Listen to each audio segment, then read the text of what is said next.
Welcome, everyone, to our midday program, where we switch to international projects and sustainable energy districts. Today, we have very, I would say, experienced international, partially Czech, partially international speakers from, I would say, very visible, very impactful projects that were there for the past 10 years, focusing on how to transform our cities according to our strategic vision of a Green Deal, according to our strategic vision of involving people into energy transition. So you can see that there is 6 beautiful people, 5 men, unfortunately, but what we can do. Therefore, we will also start with the lady speaker. And first, please focus on what these people tell you as their short introductory story, because main part of this 1-hour session is the discussion. It's the 40 minutes that we can basically devote to going deeper into aspects of these projects that you consider relevant, that you consider important, because one of the possible outcomes is that you might get even inspired to do something similar in your cities. So it's up to you what you take out of it. Of course, you will have a very sneak peek into what's been done in these European projects. My name is Michal Kuzmič. I work at the Czech Technical University in Prague at the University Center for Energy Efficient Buildings in a little town close to the Prague airport. It's called Buštěhrad. You are always welcome to visit. But today is about our speakers, so I'll start. Lisa Enarsson from the city of Stockholm, one of the I would say very front-running cities. Lisa is a senior project manager at Stockholm City Council. She's been responsible for managing several projects now in this project Ascent, which is basically umbrella for this session together with our guest projects. She is working on several districts being transitioning in Stockholm. She will tell you more. And also, she's been the main lead in one of the smart cities and communities actions called Grow Smarter. Then we have Andreas Bernreuter from the city of Munich. Andreas also is a colleague from the Ascent project. Andreas is a senior project manager with lots of experience also in European social fund activities. He's a sociologist, and he can give you lots of details also about the Munich digital twin and the project Harthof district. Then we have Marek Schmid from city of Prague, Operator ICT. It's a municipal company that you might know, because sometimes when you visit Prague, you maybe travel by public transport, and Operator ICT is, by the way, running the all digital systems behind that. And Marek is working for Prague data platform called Golemio, also Ascent partner. And then we are switching to our guest projects. First, 2 colleagues from CVUT. First is Robert Vaverka, who was so brave to bring international collaboration to cities where it never was before, to city of Karviné. And there, with the ARF project, he worked on a practical demo on the local hospital and its retrofitting. And Zdeno Malik, very interesting person, civil engineer, working on a very sensitive topic of monument-protected areas. And there also, we need to do something about the buildings, about their energy standards, and so on. And Zdeno is trying to really break the taboo. And last not least, our only private partner here is Jakub Kiska from the real estate development company called NOHO. NOHO is a very progressive, I would say family company, but making big impact in Hradec Králové. And Jakub is our partner in the project Respet, while Zdeno is managing one of the driving urban transitions project, Monuped. And because I'm already a bit long, I would hand over to Lisa with her quick introduction into Stockholm story, and then we hear from everyone else. So, Lisa.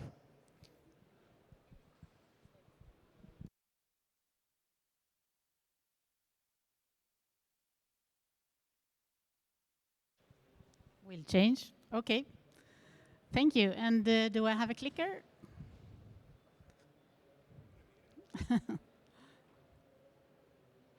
Thank you. Okay. Let's see if we can. Okay. How do we get it up on the? Yeah. Great. So my name is Lisa Enarsson, and I work in the city of Stockholm in the Environment and Health Department. And we have really ambitious politicians. We are going to be climate positive by 2030 in the city of Stockholm. So we really have a lot of work to do. And we actually had our first EU project on energy in buildings was the Grow Smarter project. And we were coordinating that project. It was Stockholm, Cologne, and Barcelona that were working together on reducing energy, but also working on mobility solutions and integrated infrastructure. And in Stockholm, we were working in an area called Valla Torg with this kind of buildings here. And what we did was actually, through this project, we got finance to do a little bit more, or quite a lot more, than we were planning to do. So.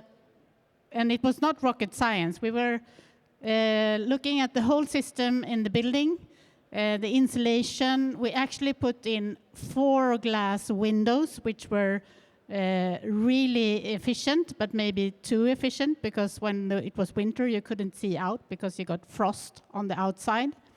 But otherwise, it was more the energy system within the building, using all the energy and only losing 2 degrees of the heat in the building. So it was really doing everything you could, including photovoltaics and also geothermals, actually, in one of the buildings.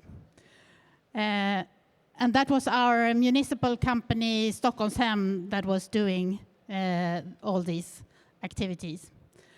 And we also had our energy company, which is not a municipal company. We own half of it. And they were looking into how to use excess heat and put it into the district heating system so we can use it as heat for the different buildings. So those actions combined were really successful. And we could actually reduce our bought energy by 76% of the heating. So it was really a good effect of all the actions that we did in this area.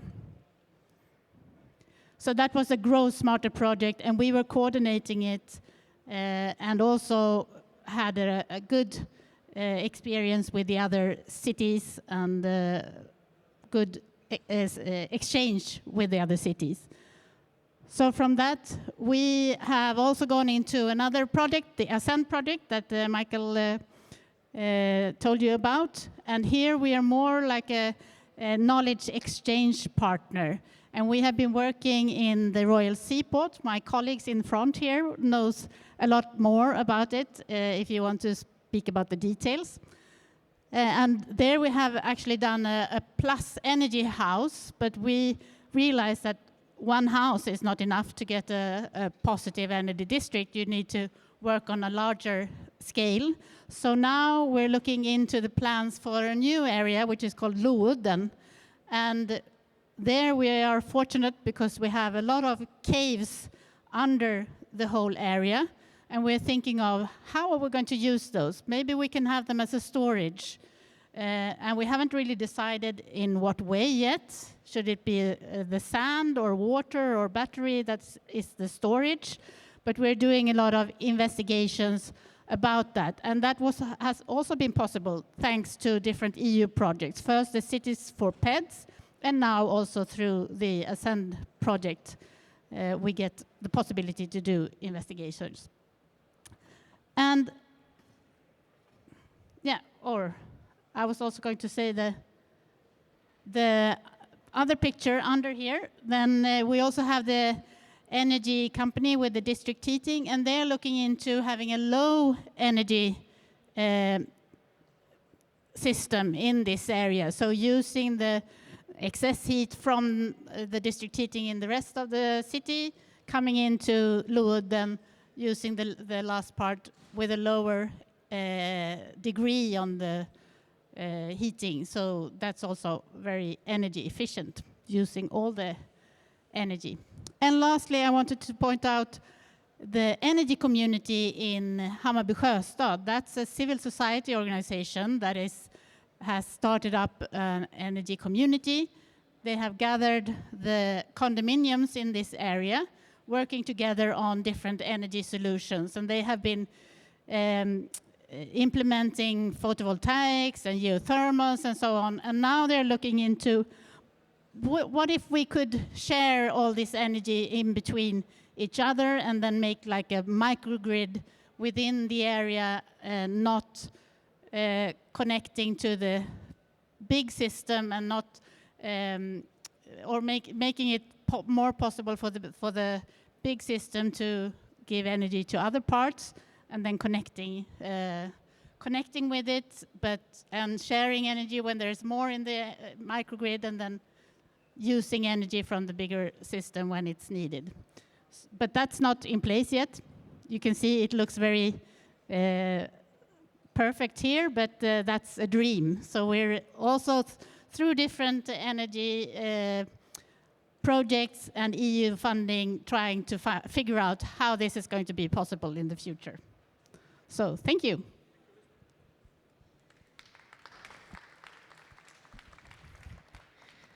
Thank you, Lisa. 3 projects, 3 different cases. I forgot to mention that you are also known for really living the principles of energy transition, because you travel all around Europe and the place by train, right? So Lisa also came from Stockholm by train. So just for you, how long did it take? Well, it takes like 24, 30 hours, but you sleep also. Yeah, you can sleep. So good for you. Then we have Andreas, please. Thank you very much. So I hope I will find the right presentation. Or could you manage it? Just a second. So just for the introduction, my name is Andreas Bernreuther. I'm working for the city of Munich, for the Department of Labor and Economic Development. And we are coordinating the Ascend project in the city of Munich. And we focus on one district in the city of Munich. It's located in the northern part of the city. Here you see our project area. Most of the buildings we facing in that district are residential buildings. They were built between the 40s and the 70s. And they are, you can see it on the next slide, they are not in a really good shape. We have around about 6,000 inhabitants living there, and we're really talking about 126 buildings in the Harthof district. The Harthof district is a really poor district in the whole city of Munich. It's the poorest district of the city of Munich, and that's important to know when you start working on the modernization, energy modernization project in the city of Munich. Here you can see some building types we are facing right now. You see one building that's the lowest in the middle.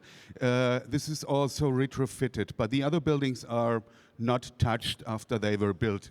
So they're in a not very good condition. The heating is mostly done by oil or gas, and they are not really good insulated. So what we are doing is, first of all, we want to change the heating. We will change heating to get district heating in the whole district. Our district heating in Munich will become powered by geothermal drillings. We are already doing that. So we're facing that our district heating will become climate neutral by 2045.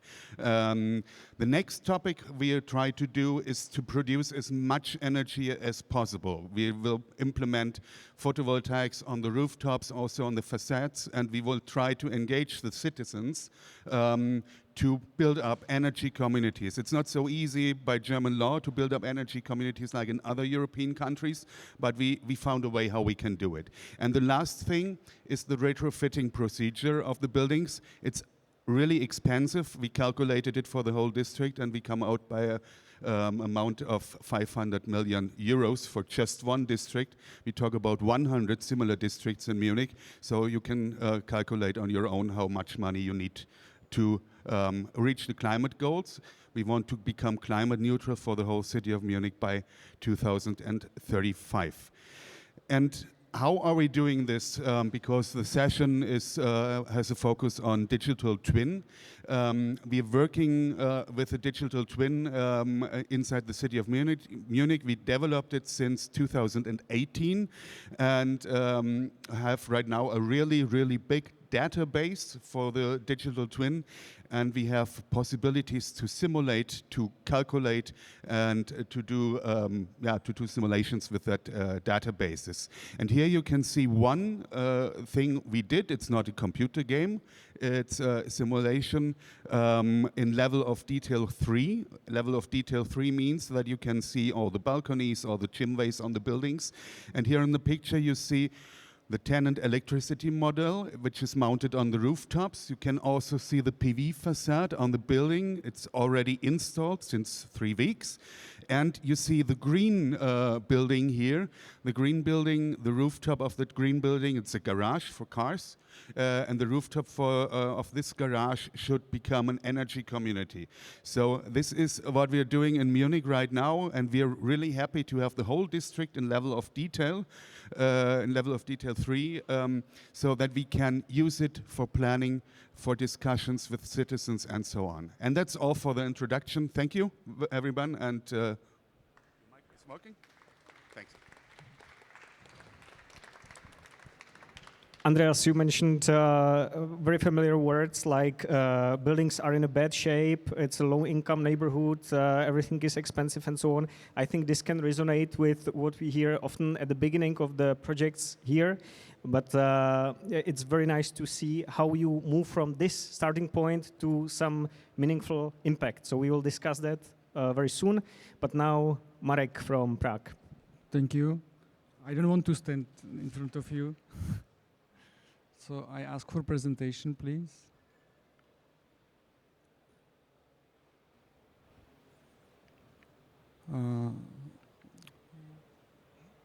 Thank you.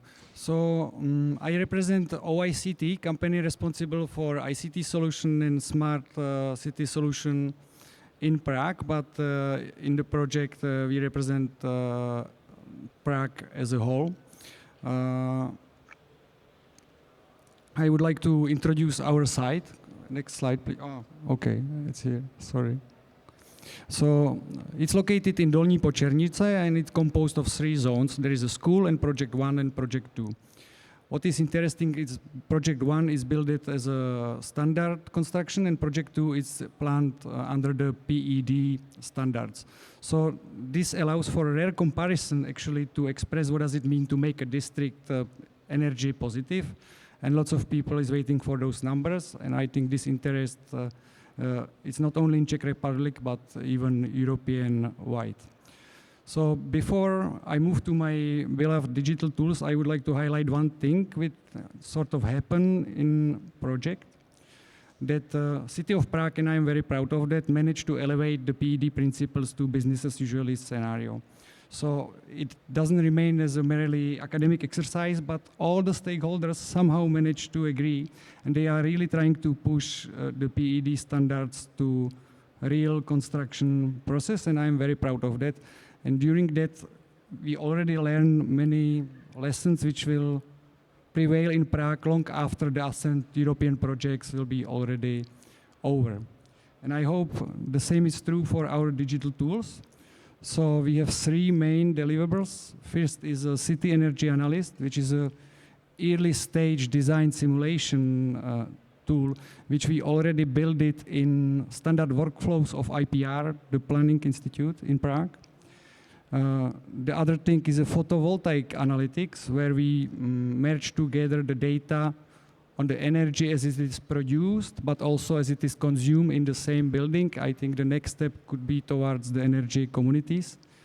And the last one, which goes a little bit under the radar, but it's my favorite, the smart neighborhood concept, because what does it mean to make neighborhood or district smart?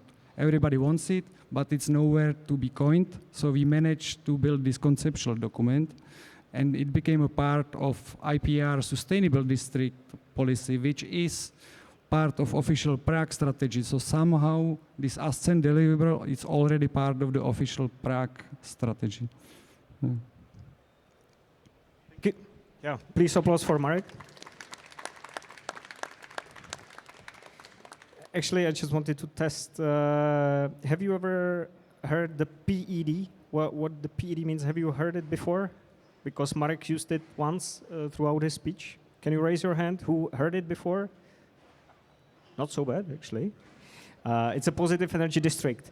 And I just wanted to highlight two things in your short intro. One is, of course, it's always very hard to find a good demo location for a project. We even had a workshop here at URBIS a couple of years ago. It was called Finding Demo, and it was very tough discussions with the cities. And in this case, I think we found a very nice place because it's a locality where everything can be influenced because it's early planning, but already into project documentation throughout those 5 years in Ascent. And it's actually having an impact because the positive energy district became defined as a standard for this project planning. And second, thanks to Ascent, I think it wouldn't happen otherwise that Marek and Andreas could meet and discuss the digital twin of Munich and digital twin of Prague, which I think is very useful impact of this project. So very appreciated, really. More on that later. Yeah, you can hug later. So now, floor to Robert. Thanks, guys. And Robert will bring us to the North Moravia, to the city of Karviné. I will just stand here. Hello, that you can see all speakers. Hello, my name is Robert Vavrka, and I'm coming from CVUT USIP. And I would like to represent our Horizon projects, which started 5 years ago. Just about the name, what does it mean, ARF? It doesn't mean like the legacy or the heritage. It's from the Norwegian word. And you can see what we did. The project ARF is quite a huge project. There are more than 30 partners. And the budget was around 20 million euros, so it's quite huge for Horizons. In this project, we have 6 demos. You can see on the left side, there is social housing, healthcare, educational, and other buildings. But I will represent the building which is related to hospital or the healthcare. As well, what we did in this project, we have 9 focus areas or the work packages of this project. We are focusing on different types and specific ideas what we have to solve in this project. The most important was the energy efficiency, then as well how to engage the local people. Then we had discussion about how to share energy and how to, for example, use the circularity in this location. Now, what is more important for you? You can see how does it look like the demo building. To be honest, it was very awful when I saw it the first time. You can see on the first picture there, it was the building which was built in the 80s. And during that time, there was no refurbishment done, no big one, no minor, nothing. The building was owned by the region, Moravsky region, and 5 years ago it was donated to city of Karviné. So they were quite disappointed because to get building in this shape, it's not a lottery, or it's very bad. Then we had a discussion with Karviné. By the way, I'm coming from this region, so we somehow met together with the city of Karviné and discussed if we can get some demo building, and that's the result. So on the top, you can see how does it look like the building at the moment. There were more investment. Some of the money came from national funds, and as well something was funded by ARF project or the Horizon.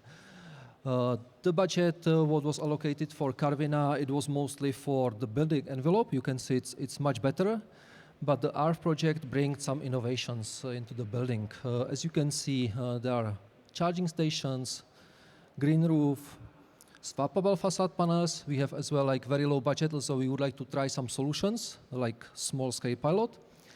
As well, I can say one of the first, let's say, facade photovoltaic, one of the first second life battery storage in the municipal building. That's not so common as well. And as well, you can see PV and PVT collectors. Let's jump to another slide, what we did as well, because we are the research institution, so we have to do some research, some calculations, some studies. And one of the tasks was if some parts or district of Karviné can be positive energy district.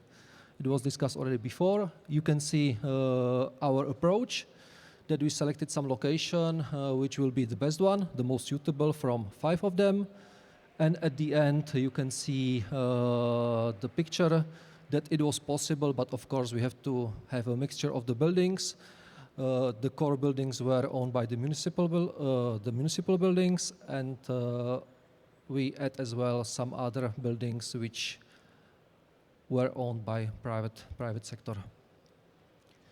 And the last one, it's not about the technology and some innovations.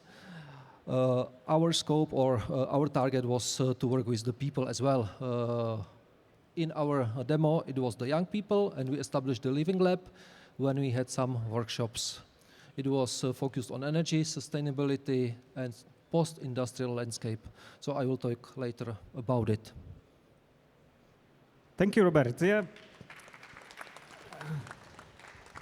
And if you don't hear what you would like to hear during the session, you can always catch Robert around, because there's many more details. Anyone here from Karviné? Just a quick survey? No? Just if you... Okay. Yeah, so we go to Zdenko. And monument protection. Hello. So my name is Deno Malik, and since I think we are running out of time for introductions, I will try to keep it short. As Michal said, our project aims to somehow streamline or enable positive energy districts in culturally valuable landscapes. We have a consortium of international partners coming from Iceland, Austria, Romania, Slovenia, and Germany, and also Czech. And so to keep it short, our aim is actually this. And thank you for your attention. No, not really. Having a building within monument protected area, or having the building which is itself monument protected, comes with a lot of constraints which you have to abide. And a lot of those constraints are: you mustn't, you can't, you shouldn't, you don't. And I think we are supposed to bring solutions. You can, you might do this, you have to use this tool, and this can give you your answers that you need. Usually when we come with this project, the feedback is that there is not so many buildings that are monument protected. But let's just have a look on Prague. So Prague itself, you can see here. This is the monument reservation under UNESCO. You cannot touch anything there. Then you have monument protected areas. That's another part, or another level of monument protection. And there's the buffer zone. In Prague itself, you have 33% of the buildings which are somehow touched by the monument protection, and it is 17% of the built areas. So there are cities which can quite largely benefit from any tools that can provide some introduction or some workflow to streamline the process of positive energy districts or renewables. In our project, we developed quite a lot of tools, and they are color-coded here. You have a QR code on the bottom of the slide, where you can actually download the deliverables that have been done so far. We have digital tools for assessment. There are some demos about implementation of the new technologies in monument-protected areas, and there are some process-oriented outputs which aim to give the users, owners, or citizens some guidance on how to do it. And if I go back, yeah, you can see two of the tools. One is the guidelines for the citizens on how to approach PV installations, and one on the bottom is the PV solar map that we are developing for Prague. And that's it. Thank you.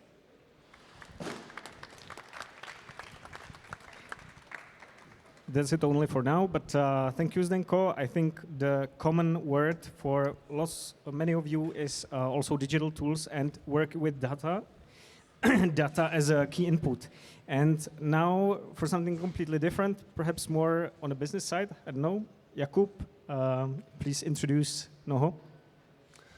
Hello, everyone. I would like to introduce NOHO company. We are working in Hradci Králové, Kukleny. We are started to building like 6 years ago. There was the first building, which is called Cihlovka 1. You can see it on the left-hand side. Then we added new building. It is on the right-hand side. It's a first passive residential building in Hradci Králové. And this year we finish the last building, which is in the middle. It's a complete reconstruction of the one. It is the last building which was reconstructed because all of the other buildings were torn down by the city of Hradci Králové. Here we can see what is our plan, and it's not just our plan. This situation is created by OVA company. It's architects from Prague, and they designed this study for Hradci Králové. As you can see, there are some red, yellow, and orange squares, and those buildings that are red are already built. The orange one is under planning permit, and we are right now designing a neighborhood 1 and neighborhood 3, which should be finished within this year. In the future, there will be school and parking house and house for seniors. Within this district, there should be about 500 new units delivered by our company, and another at least 500 units delivered by other companies, other developers. Thank you very much. Thank you, Jakub. I think you can perhaps even notice the difference between the length of the presentation on the business side. Nevertheless, I think you got very like a very brief bird's eye view on these projects. To start the discussion, I have a question. I have many questions for all of them, but I'm sure that you might have your own question marks. Get them ready. I will warm them up for you, and then we will still have a couple of minutes for your own. Just quick observation.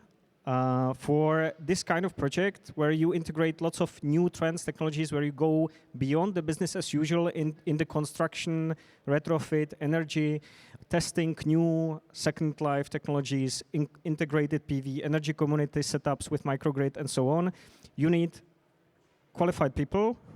That's what we have here. Good managers. And of course, as I mentioned, data on the input. And last not least, I have to check because I forgot.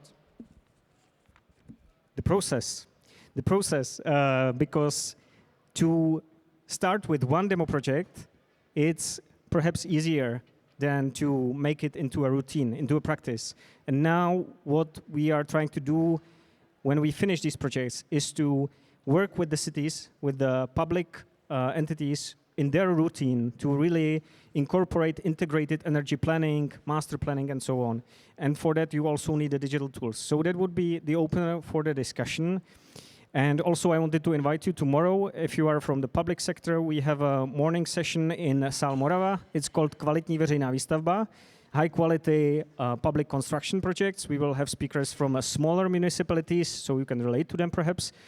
And yeah, it will be also exciting. But now, I will start in your order, so you are not get so surprised and ambushed. Lisa, what do you actually achieved? What did you actually achieve in the Grow Smarter projects and in the follow-up projects? Did the practice seeking this higher standard went into a routine in Stockholm, actually? And what's your experience? Well, replication is also always a difficult task to use all the good experiences that you have. I could say some different things. Thanks to that we were in the Grow Smarter project, we started a cooperation with all the smart cities projects. And together we also had a task group about replication because everybody was struggling about this. So I think being in an EU project, working with other cities and seeing that you have the same kind of challenges is really a very good experience from being in an EU project and trying to solve these problems together. And I would say in Stockholm, the experiences from the Grow Smarter project mostly was used by the municipal company that we were working together with. I would have been happy to see that all the municipal companies and maybe other private companies also would take the experiences and use them in their own practices. But it wasn't really the case. So after the Grow Smarter project, we actually started another project called sustainability as a core business. And we developed a tool to be better on replication, asking all those questions that you need to ask. Who is going to be, who is winning by the solution you're doing? Who is paying for it? Is that the same person? Or what kind of business model do you have to do to get to be able to replicate? And also, who is deciding about this? And those who we want to replicate, they should be part of the project already from the beginning, so they can give the input and also learn through the project. So I think there's still a lot to do to make things being replicated. But the follow-up is actually what we were doing, what I was showing in the Lowoden project. We are continuing the process on positive energy districts, and then we're also working together with this civil society, electricity, on the energy community. So that's how we're doing it. And we're also trying to demand when new buildings are built, to have demands on the energies part. So we have, what is it now, 55 kilowatt hours per square meters? 45. Yeah, we have reduced it. So we are demanding, we're learning from what we do in the projects and trying to do these demands in the entire city. And I would say that thanks to the success with the first project, you were awarded by having more work, right? So I think in your case, it's kind of a next level because you are coordinating not only for Stockholm, but in the Grow Smarter, you coordinated also with other cities, which is what you can do when you have your own city somehow already advanced in management processes. Thanks, Lisa. Andreas, perhaps I don't want to be obsessed with digital twin in your case, but I am. And you are part of the 3 front-running cities in Germany, right, with the digital twin. But how do you actually use it? And how do you decide on where to go next with the digital twin? What's the added value for you? That's a good question. Yes, we worked together with two other cities in Germany, the city of Leipzig and the city of Hamburg, in the project Connected Digital Urban Twins, and we developed a DIN standard how we can improve the usage of the digital twins inside city administrations. What we are doing in the city of Munich is that we installed a cross-departmental working group, because this digital twin is used by many departments in the city of Munich, and we installed a working group where the decisions are made what should be improved inside the digital twin. And just to give you an outlook what we did from our Ascent project, a colleague from the Technical University of Munich just developed a chatbot which could interact with the urban data platform and with geodata portals. And this chatbot using the large language model is now ready to be implemented, and this is the next step what we are doing. We will implement a chatbot to the digital twin in Munich, so that you can ask the AI, mark me the building with the highest energy consumption in the street XY. So this is possible, and this could be how the digital twin is being developed further by using European funded projects, but on the other hand we use the city's needs to improve our digital twin.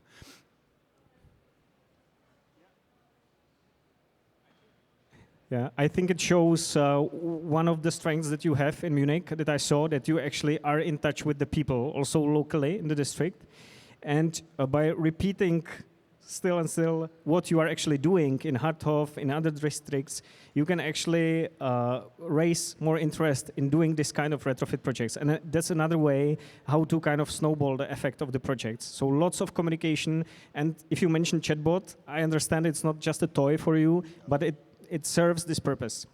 I'm tempted to jump to the other side, but somehow naturally follows Marek with his idea what makes the digital twin valuable, and how you advance with actually using the city data in Prague. So digital twin is a buzzword a little bit, right? So let's clarify that what we aim is like a digital silhouette. We don't have ambition yet to drive anything by machine in the reality.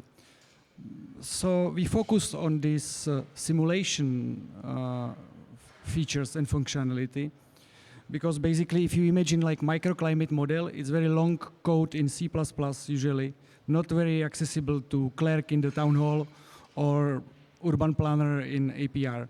Same is true for energy simulation, perhaps in MATLAB. So our approach to digital twin is not democratize, it's perhaps a strong word, but to enable more easily actually people responsible in their daily work to have access to this kind of simulation to make better decisions, perhaps better for the people in the end, yes. Nice answer. Another check, C++. Everyone is aware what C++ is? Just a quick check how many IT guys we have here. Okay, some, few. Okay, now a surprise move because I want to ask Zdenko. I'm jumping, Robert, sorry.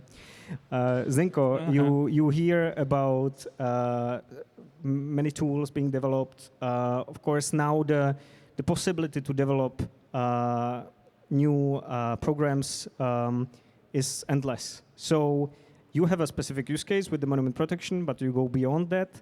How do you work with the tools that you actually want to bring in for City of Prague and the other stakeholders? Can you repeat the last sentence, please? Well, how do you decide, and actually how do you identify what's useful for the city? As a, of course, researchers, someone who's working with the city, you want to offer something valuable for them.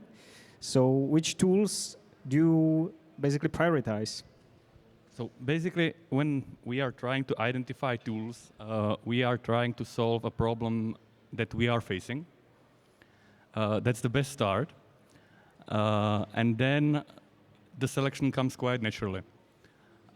We are actually using Prague digital models for our cases. We are utilizing what already has been developed, and we are building on top of it. You have seen the solar potential map, which is based both on the GIS data for Prague, and that's the engine for the calculation, but we are actually also calibrating it against 3D simulations, again using the 3D model of Prague with ray tracing and everything else.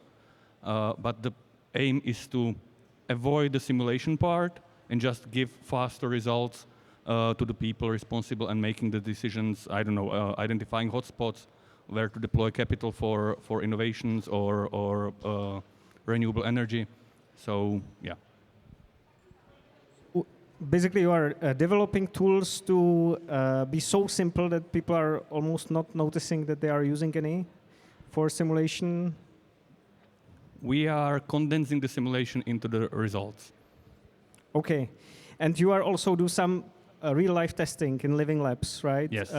So that's what I was also aiming at, because living lab is a concept that was mentioned in the morning, and I think all of the monoped tools that you mentioned are actually tested with the stakeholders in those living labs. So it actually means that you use some sample of people, real people, to actually give you a real feedback before you produce something, the co-design. Yeah, and next association, thank you, Zdenko. I will still keep Robert as the last one. I will torture him a bit before you get your turn. Jakub, in Zdenko's case, he's dealing with monument protection. It's hard to imagine, for instance, wind power and so on. You had a windmill in your presentation. You also focus on the topic of resilience. So what is the explanation for this as a real estate developer going towards the wind energy? When we are thinking about resilience, we are trying to build buildings, not just the buildings, but the neighborhood, to create a nice new neighborhood where it's greenery. But not just the greenery, there is also buildings. And when you create the building, you need an excellent architect to give you a nice design, because the people want to live there. It's very important for everyone to want to live there. And of course, there is the efficiency. And the efficiency is for us the passive house, because we think that the passive houses are right now the future, because we started with low energy houses. Now we are moving on to passive houses, and in the future, hopefully there will be near zero houses and so on. But right now, I think that the passive house is standard, at least for our company. And in the future, there, of course, will be other houses. And we are planning, at least, let's say this way, next month, we are starting to building our first wind energy plan. So we will be able to create, for sure, plus energy district, thanks to these windmills. Let's say this way. Maybe the answer is not so intuitive, but you corrected me, energy efficiency first. So we started with the passive house being the solid base that you want to decrease the energy standard or increase the energy standard as much as possible. And then you focus on your own energy production, right? Exactly. Yeah. So we are also so-called stress testing this new neighborhood against different scenarios like price hikes. What happens if the price of energy goes threefold up? Does the district have any other options, some backup sources, and so on? And one of the options is also this wind energy, which is not so popular nowadays. So anyone being a fan of wind energy here? Okay, it's maybe great. 40%. So you can talk to Jakub later. And now finally to Robert with the warm-up question before your turn. Robert, of course, I cannot ask another question, but you came to Karviné as a researcher. You had your practice in construction sector. You were in Scandinavia and Southeast Asia and so on. And then you came to Karviné bringing in some innovation. How that can actually work with a research, basically senior officer, possibly, dealing with the city and bringing innovation? Okay, thanks, Michal. That's a very nice question. I got it many times. It's not the first time when I get this question. I can split it into a few stages. The first one, it was the proposal stage. That was very nice. We had discussion. We can find the demo very easily. We said it's great. Then, unfortunately, we got the project. That wasn't so big fun because we thought, okay, we have to do something. The city was scared as well, what we promised. And then it becomes a little bit a nightmare, mostly for me, because as you see, there was already a plan to make this healthcare renovation. It was from Nová zelená úsporám. And at the same time, we just jump with our innovations, which they were very specific for the municipal level, because mostly they improve the building envelope, and it's done.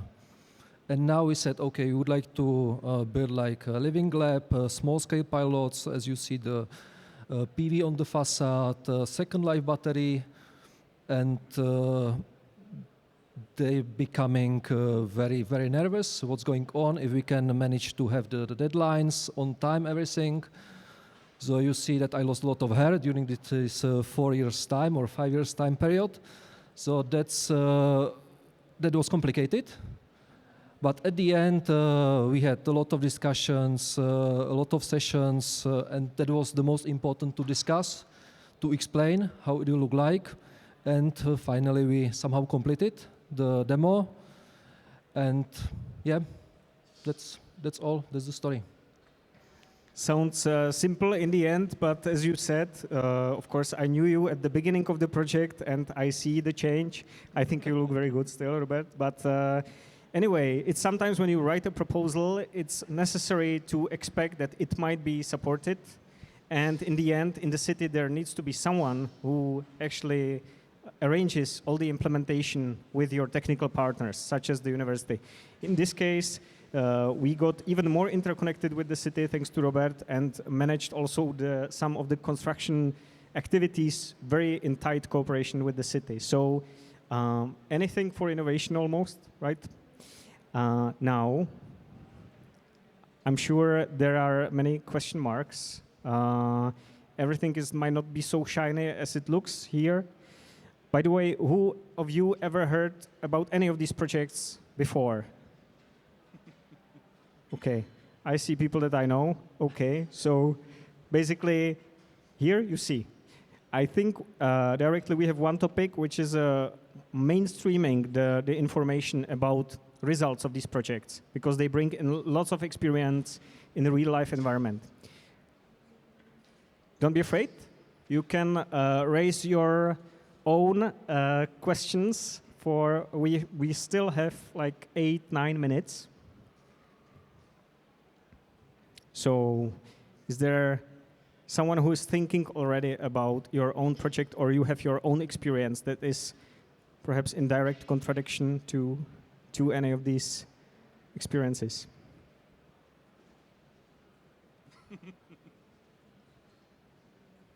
Okay, we have the first brave. Hello, I'm Wojciech Balch from Czech Technical University. I have a question most probably for Jakub and Zdeno. Can you maybe identify some interconnection between the boundaries for energy transition that are related on one hand to monument protection and on the other hand to landscape protection? It really relates to the wind power that NOHO is interested in. Thanks.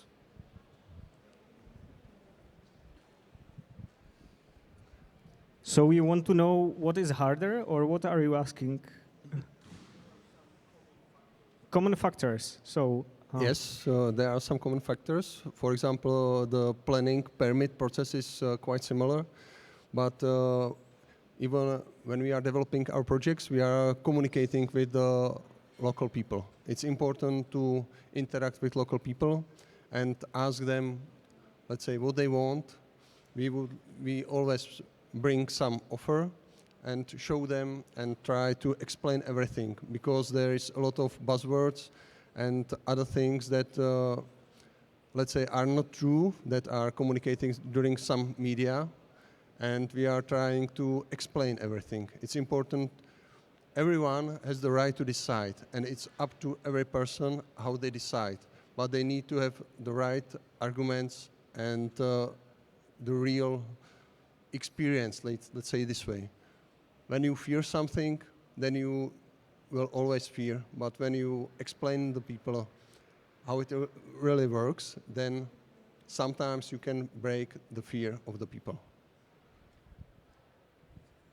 Okay, so it means lots of energy and dedication to basically deal with all these Yes, it's conditions. important to educate people, let's say this way, because since I was at the school, let's say at the university, they are trying to explain things to us.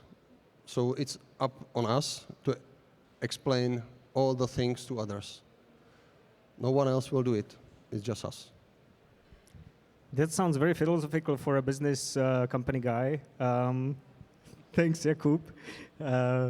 But yeah, of course, I see your point, and Zdenko maybe has something to add with the monument protection authorities. Yeah, maybe I will just underscore the need for communication. It comes up in a lot of discussions that we have with the stakeholders, that the communication upfront, before the project even starts, or before you draw your first lines in terms of the new design, it is always necessary to present it to the other side and try to find the common ground. It is not the way that even if you have the results from our tools, you cannot just come barging in the door saying, I have everything here and you need to approve. You just need to communicate and come to conclusion that everybody will be happy with the result. Okay, so it's lots of work with the actually the users, the investors. I like computers. And computers. Okay, to be really practical and still to use the time of our, unless there are some questions, no? To use the time that we have with Andreas and Lisa, I wanted to ask you, because we also talk about multidisciplinarity and sometimes it's called co-benefit or something that comes out of the project besides the main goal, which is the retrofit or energy saving or renewable energy. So in terms of some social impacts that you work with a lot in these projects, maybe more than would be expected, what do you see as a really something that lasts with what you achieve with the people in your cities? Yeah, I want to say some things about being in an EU project that is very positive for a city. I think I agree with you. You put this application and you have a very ambitious application, and then when the project starts, it's like, okay, how are we going to do this? So that's really a difficult period before you get everything what you're going to do. But when you are there, I think one of the very positive things is that it's an EU project. EU will be asking for what you have been doing, and you have to explain that. And it's not possible for the management to just say, no, it's too expensive to put those photovoltaics. You got to take them away because you have already signed a contract that you're going to do this. So I think that's a very good thing for the city itself when you're in this kind of project. And then another very positive thing, I think, is the collaboration between the projects, and that we have been able to, when we work together, also deal with the politics on the EU level. So we have actually been writing like white papers together, sending to the EU about what needs we see together in the cities. And for instance, when the mission for 100 climate neutral cities was developed, we were talking to the ones at the EU level who were working on that mission and what we thought was important. For instance, that we think it's very important to work in the regional way, because when we look at climate issues, it's not only the city, you don't know where the boundaries are, you need to work together in the whole region. That's one of the outcomes. And you just touched a very sensitive issue. Maybe you are not aware, but there is only one mission city in the Czech Republic. You know that? Yeah. Oh, and it's yeah. not Prague, actually. It's city of Liberec. So really, it's also invitation, perhaps, to be more active on this front-running policy Yeah. front. And actually now they are also open for what they call them mission cities wannabe, kind of. So it's open for other cities to also participate in these exchange meetings and learn from other cities, and that's I think it's really important. Okay, thanks, Lisa. Because we are a bit running out of the time, I will ask Andreas to have a quick summary and main message also on this part. I would underline everything you said, Lisa, because it's an important factor. I will focus now on the city of the municipality of the city of Munich, because we can try many things in our project area. We have many solutions which are running really well when you look at the mobility sector or the PV installations. We have some solutions that are not so running nicely, but we are working on it. And our plan is to make PCED development quite a standard in the whole city departments who are developing the city. We have two approaches in the city of Munich. One approach for the smaller buildings with 10 to 12 apartments per building, and one approach that's the integrated district approach for the bigger buildings, which means the housing companies of the city of Munich and other private housing companies are included. So this is our main takeaway, to bring the assent solutions in the regular planning procedures of the city administration, so that a PCED could happen accidentally. That's our plan for the future, because we cannot open a third process for the whole city of Munich. My colleagues will run wild when I do that. So we need to implement it like a submarine into the existing procedures we already have in Munich. And I think it works, because we have launched the District Energy Council at Harthof District, and it was launched 2 months ago, and we have already other departments asking how we can replicate this in other districts. And last sentence, I told you that we have 100 similar districts in the city of Munich, like the Harthof District. So you see, we have many work to do in the future. Thanks, Andreas. Not yet. No applause yet. Of course, this was the okay. Please go ahead. Sure. But yeah, let me say a few last words. Of course, I wanted to ask each one of you, because I'm sure we will hear from your activity. It's good to follow it. That's one good tip, to follow these projects and learn what's evolving.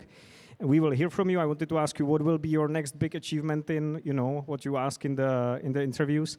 But no, I'll just thank you. Please find the speakers afterwards, discuss your project. Thanks to Lisa Enersson, Andreas Benreuter, Marek Schmid, Robert Vavrka, Zdeno Malík, and Jakub Kiska. Big thanks to you. And yeah, let's stay tuned for the next results. Thank you.